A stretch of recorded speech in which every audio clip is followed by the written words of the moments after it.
LMPD and providing the tools that they need to be the most trained, trusted, and transparent police department in America. Additionally, under this plan, we'll be coordinating with LMPD's new crime reduction strategic plan that Chief Humphrey unveiled earlier this year. This is a strategy that's based on hard data and proven results to further reduce violent crime. The Safe Louisville Plan will be administered and coordinated by our Executive Director for Community Safety, Misty Wright. Misty is now going to join us to share some more details about the plan and the new Community Safety Commission. Misty?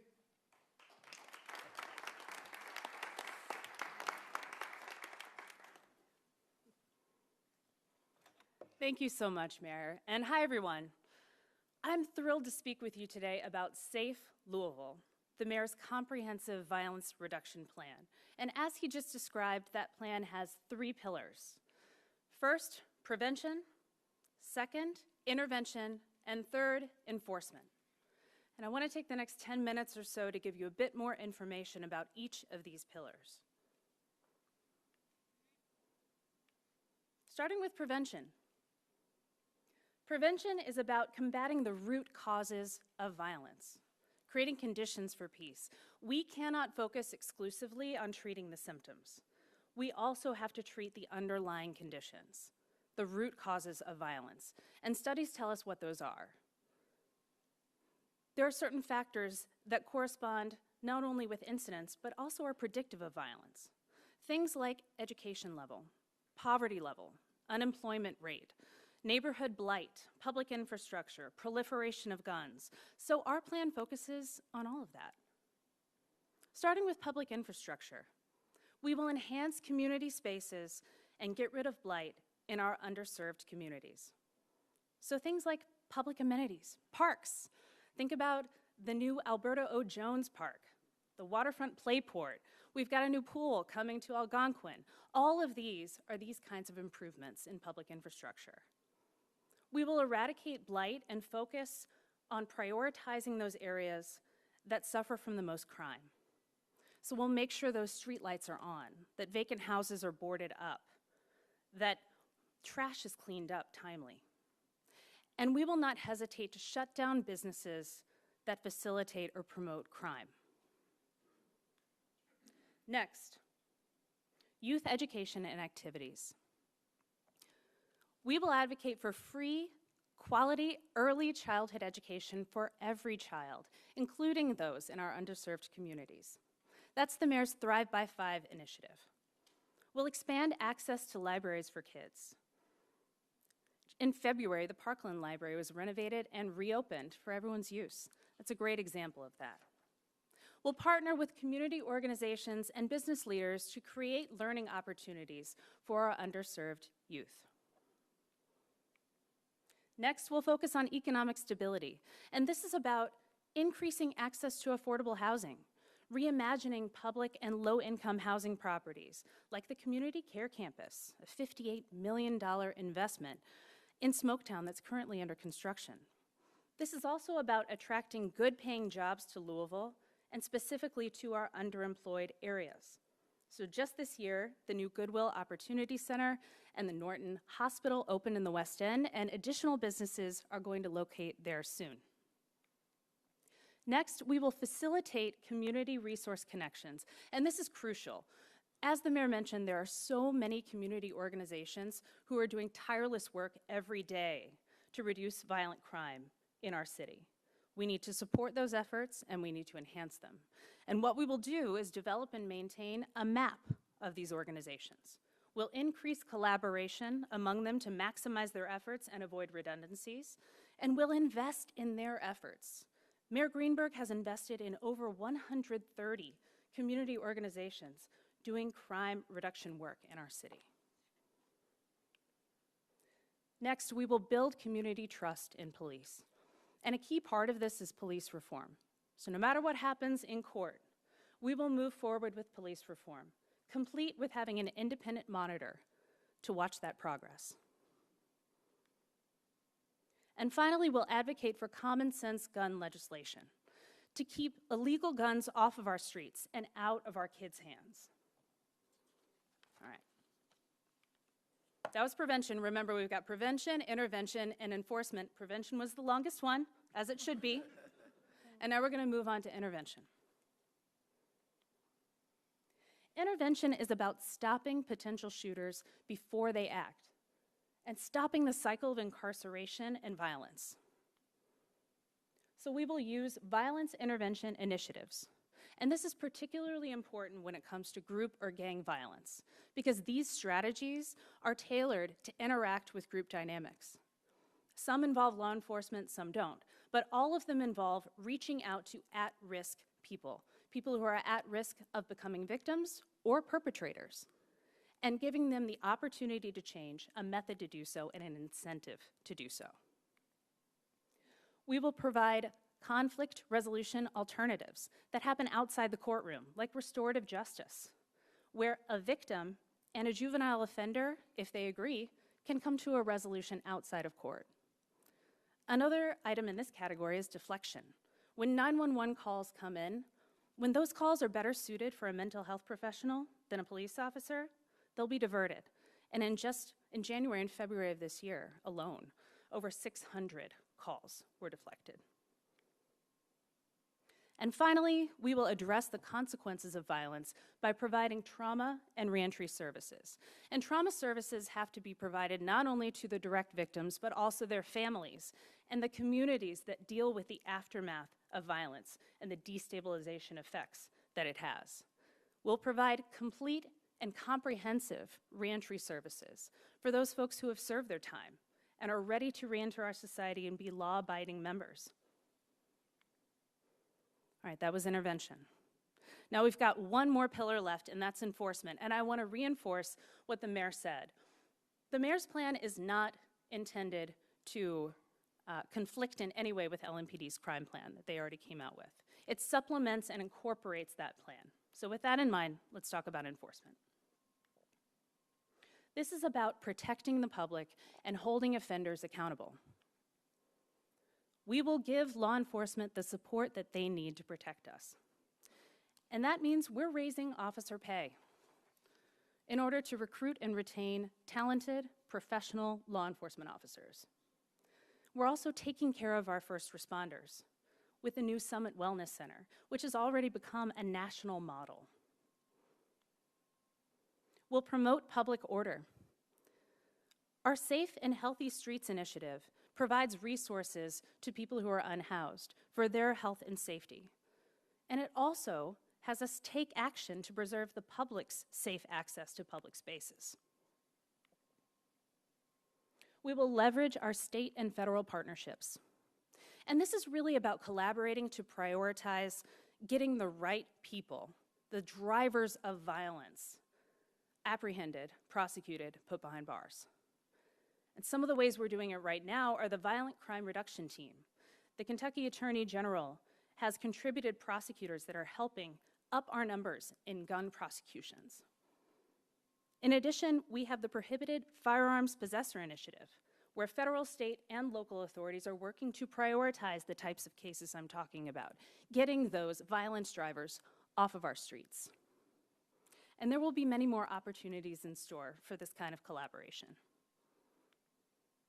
Finally, we will promote justice system transparency and process improvements. Judges must have full information about an offender and the offense before making decisions about whether to release that person into the community. We will support efforts to collect data so that the public can understand judges' decisions. And we will work to reopen our juvenile detention facilities right here in Jefferson County that have been closed for far too long.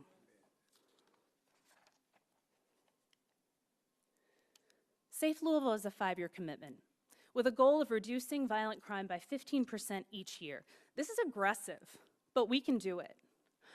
And in my capacity as Executive Director of Community Safety, I will coordinate plan implementation in close consultation with our new Office of Violence Prevention, formerly OCEAN, with LMPD, and with our other partners both in and out of government. We will collect data and provide regular updates, including those updates on all of the successes that don't necessarily make it onto primetime TV. We want you to not only be safe, but feel safe as well. I want to talk to you about one other thing the mayor mentioned, the Community Safety Commission. We will establish this commission to receive information about plan implementation progress, to ensure transparency and accountability, and to provide valuable feedback. Membership will include community members from all over our city, representatives from the justice system, and also representatives from community organizations. And the mayor will be updating you on the composition of that commission soon. I wish I could tell you everything about the plan right now, but I can't. I don't have time. So you can learn it for yourself. This plan is being published online right now at louisvilleky.gov/safelouisville. Give it a read. I can't wait to give you updates along the way as we implement this plan, and to all of our partners in government, in the community, in law enforcement, thank you. Thank you for your support, your energy, your commitment to work together for a safer, stronger, and healthier Louisville. Mayor?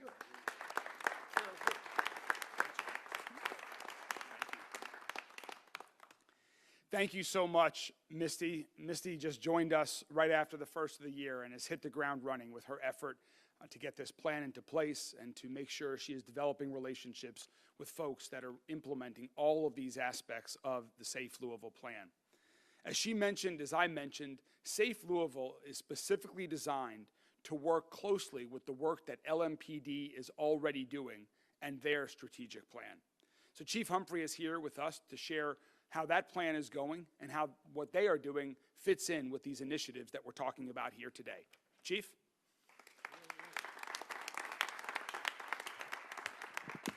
Thank you, Mayor. You often hear us talk about mission, and the mission is not to stand up here, us old folks, and have press conferences. The mission isn't to put a plan together that we can talk to you about. Those two right there are our mission. Our mission is about keeping people safe so they can thrive, so that kids like this can grow up and be the best versions of themselves that they can. Important in that mission is how we pull it off. We have to have a cogent plan for everyone to understand how they fit into executing that mission. This gives us a plan on paper that supplements the plan that Louisville Metro Police has put out. We are part of this. It is great for officers to understand that the entire government body is dedicated to making sure that we are supporting the community in being safe, that this is not a police mission alone. Police cannot be the only ones that are out here keeping people safe and helping people thrive. This is about embracing the holistic person. This is about embracing community. This is about embracing partnership. This plan is an opportunity for us to explain to you, the community, how we can serve you and give you opportunities to give us feedback on how to do that better, and then explain to you what we're accomplishing along the way so that you can hold us accountable to the mission that we've set forth of keeping you safe and making Louisville a better place to live, work, and play. Thank you.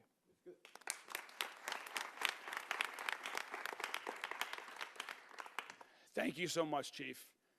As the Chief just described, we all know that we sometimes talk about the numbers and the statistics and our goals to continue to reduce violent crime by 15% more each year, that we're down 30% in homicides and shootings this year. But all that data, all those numbers, the reason we care about that, behind all of that are people who are impacted by violent crime. And as someone who has personally experienced an attack of violent crime, I strongly empathize with every victim, with every family who has a victim in it, who has had that horrible experience of being a victim of violent crime. One person who knows this very well is Christopher 2X. Christopher, Rose, other folks here today have all shared similar experiences. And Christopher works with crime victims and young people like his two friends here with us here today, and has channeled that energy, that passion, that commitment to reduce violent crime into creating game changers and future healers, programs that work to prevent violence in our community. Future Healers focuses on ensuring that our kids have a path out of violence and into success. Young people, like those with him today, who have been directly impacted by gun violence in our city at their young age. But now, thanks to his organization and his leadership, are on this amazing, exciting path, a path towards healing and incredible personal and academic growth. Christopher 2X is here with us today to talk about his work and how this plan works with his efforts to positively impact young people and have all of our young people in Louisville on that positive path to success. Christopher?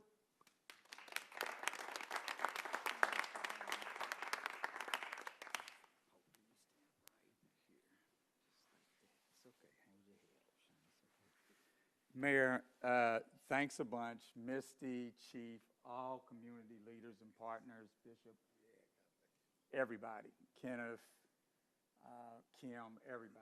Thank you all so much for y'all's great contributions. And in behalf of the Future Healers Partnership, which is made up of U of L Department of Surgery surgeons, the School of Medicine at U of L, and equally the J. David Richardson Trauma Center, thank you all for inviting us in to be a part of a plan that focuses on a whole of community, but equally at the same time puts an emphasis on how we get to the symptoms early on and not see this problem down the trough, if you will, later on. And so with that said, the mayor invited us to bring a couple of the future healers. I'd like to introduce them. To you all's right, my left, is Skylar. To you all's right, my left, is Shane. They both go to Foster Traditional Elementary School, or Foster Traditional Academy, the elementary school in JCPS. Equally at the same time, they are great students, great grades, but they suffer like many children, unfortunately, in this community have over time due to the unspeakable gun violence that has put them in a category as survivors of secondary trauma, the way we want to coin that. Several years ago, they almost got hit by AK-47 rounds by just reckless stray bullets going into a dwelling where they lived at. Their mom was a hero to pull them out of harm's way and had nothing to do with the issues on the outside. But they survived it. They suffered from the trauma. But the mayor talked about community and how community came in their lives for them to see a better day now. So for 4 years now, with the early kind of somewhat not total hesitancy, but equally kind of a cautious approach on how could a community get involved and help young kids like this and others as it relates to the whole ordeal of gun violence.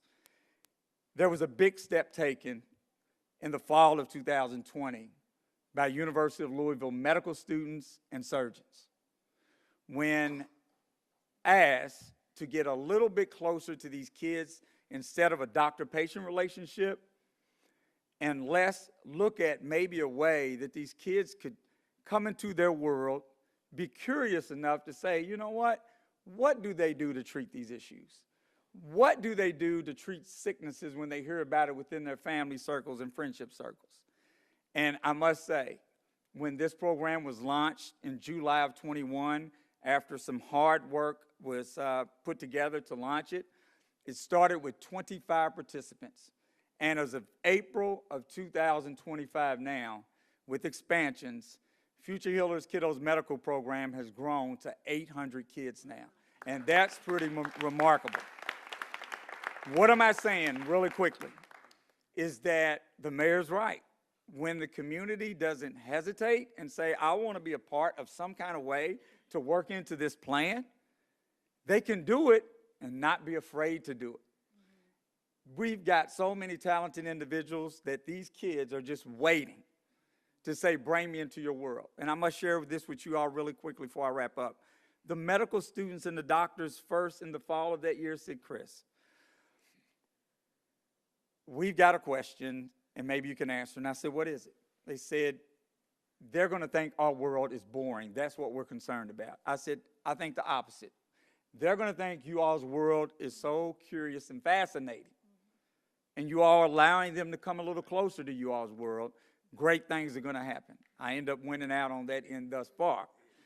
With that said, though, that's the beauty of the community part of this plan, that people in this community can look at the violence and say, oh my God, it breaks my heart, what can I do?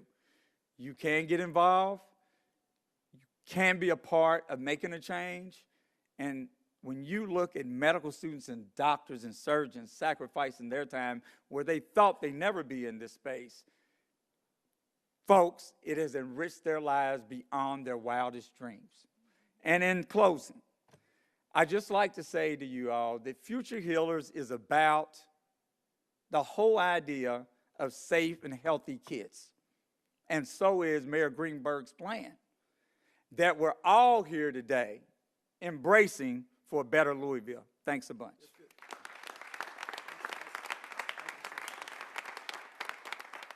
Thank you so much, Christopher. I had the opportunity to meet these two great kids at the zoo a year or two ago as part of the program that you all, you brought all of them out. It wasn't quite the 800 yet, but I think we were about 70 or 80 at that point in time that were out there. So thank you so much.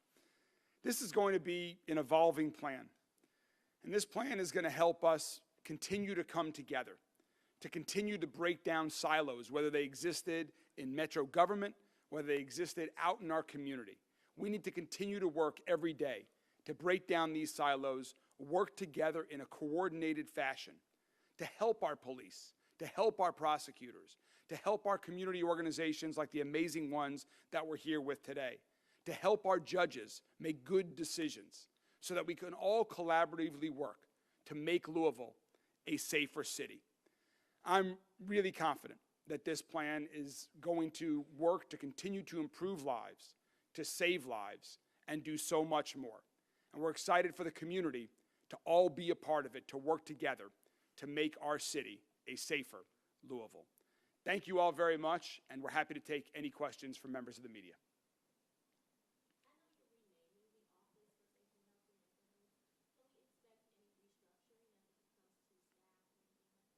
So right now there's a new interim director. Jason Tatum is the interim director of the Office of Violence Prevention, and we are doing a search for a new director of the Office of Violence Prevention. Additionally, that office will now report to Misty Wright, as will Group Violence Intervention, and so we'll be making announcements about that as we move forward. Mayor, your news release says that a goal of this plan is to improve the public's perception of crime in the city. Now, whether you reduce it 15% or 99%, there's going to be that one person that's a victim of a crime. And there's going to be that one person who hears about gunfire at Waterfront Park. What exactly in this plan addresses public perception? Sure. The question, I'll repeat the questions also just so I can hear them. The question was about what are we doing to reduce the perception of crime. I think that's a critically important part, is you've heard the stats, you've heard the data. We have positive momentum when it comes to improving safety, public safety in our community, and we've made tremendous progress under Chief Humphrey's leadership and over the past several months. That needs to continue. Lots of folks don't know about it. The way we can do that is working with community organizations to make sure that their members know, to get out and about, to talk about this plan, to educate people about what's going on in the community, to meet with chambers of commerces, community organizations all across the entire city, from east to west, south to downtown, the Highlands, every neighborhood in between. We are going to be part of what Misty is doing, is working to get out in the community so that they know what's really happening. I mean, you all know, all of you are in the media, and the media, this is not a criticism, it's just an observation. The things that make the media are violent crimes, sports, and we've certainly seen in the last 2 weeks, this community loves to understand about its weather. I mean, those are the things that are easiest to be covered in the media on a regular basis. And so we want to continue to provide additional information that might not have time within traditional media's time or print restrictions, limitations, to make sure that everyone knows what's going on. And that takes hard work these days. So we're going to do as much outreach as we can, and that's part of Misty's responsibility to get the word out. And if it's going in the wrong direction, we're going to be transparent about that too, so we can get even more help to get it continue going in the right direction. Thanks, hold on. I didn't see who that was, I'm sorry. Oh, okay, the light was in my eye, sorry. Mayor, what is new in this plan that we haven't seen in years past? How will folks in the city be safer tomorrow than they were yesterday? So the question about what is new in this plan. One of the biggest things that is new is just the level of coordination. You take what Misty was talking about earlier with respect to streetlights and infrastructure.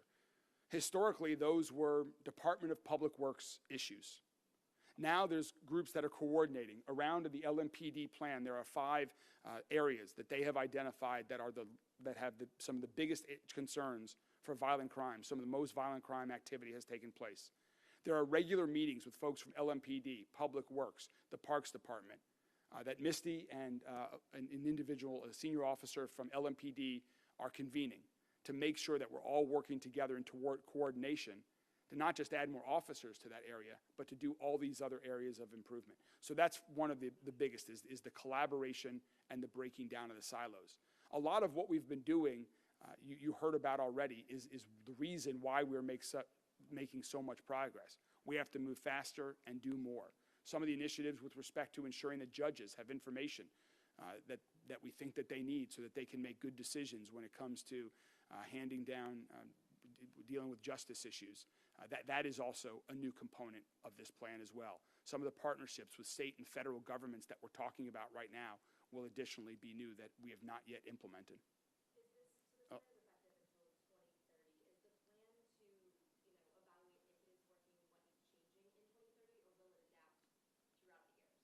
So the question was about the plan we've talked about as a 5-year plan and whether it will adapt. Yes, I mean, I do think that there will certainly, as we learn more, as there are new suggestions for what can effectively be used to reduce violent crime, we will certainly adapt. Part of the Community Safety Commission is to listen, is so that we can hear what people in the community think might be other things that will work, to give feedback on some of these initiatives. If they're not working, let's pivot, let's change the way that we're doing things. And so we believe that this plan will be an evolving plan here. If you want to chime in, Misty, chime into any of these also. Eleanor. I believe you mentioned something, or Misty, you mentioned something about police being paid better over time. Is that something that you're looking at proposing another raise for police officers and that's part of your budget? The question was about police officer pay. Right now, we are in the middle of a police contract with the police union that had historic raises for members of LMPD, particularly people who joined LMPD in their early years. And so that's what that reference was to. That contract is not up at this point in time, but I believe that continuing to pay our police officers well, continuing to provide raises for our firefighters, our EMS, paramedics, for our call takers, all first responders, there's no better investment that we can make. That is just part of it, but it also goes beyond pay. It's about providing them with support, things like the Summit Wellness Center that has shown great results in its first year, and some other initiatives that we're doing to support all of our first responders that will be rolling out in the near future. You mentioned an interim director as well. Are you saying that the previous director of Ocean, Paul Callahan, is no longer with the Metro government? That is correct. Paul Callahan's last day was last Friday. Roberto, hold on one second, and then we'll get back. Roberto? You mentioned reopening the juvenile detention center, or YDC. The state put some initial funding towards that, I think, over a year ago. That's right. And I think there was some hope that that would move quickly, but then, we also heard from David James that we're looking at a years-long process. What's the status of reopening YDC at this point? So the question was about the status of opening the Youth Detention Center. We are working as hard and as closely with the state government as possible to get that reopened. That property is now the responsibility of the Commonwealth of Kentucky, just as they manage all of the other youth detention programs and locations around the entire state. And so the renovation and reopening of that will be under the Commonwealth of Kentucky's jurisdiction. And so we're working with that team to do everything we can to support them, to encourage them, and we understand if there's even more funding needing, that there is strong support in the Kentucky General Assembly to do whatever it takes as quickly as possible to get that youth detention center reopened. We want it, the community wants it, and we're going to work as hard as we can to get that reopened. I don't have a specific date for you right now. Again, that project is being managed by the Commonwealth of Kentucky. Yes, sir. We all know change is inevitable, but was there anything you felt like Ocean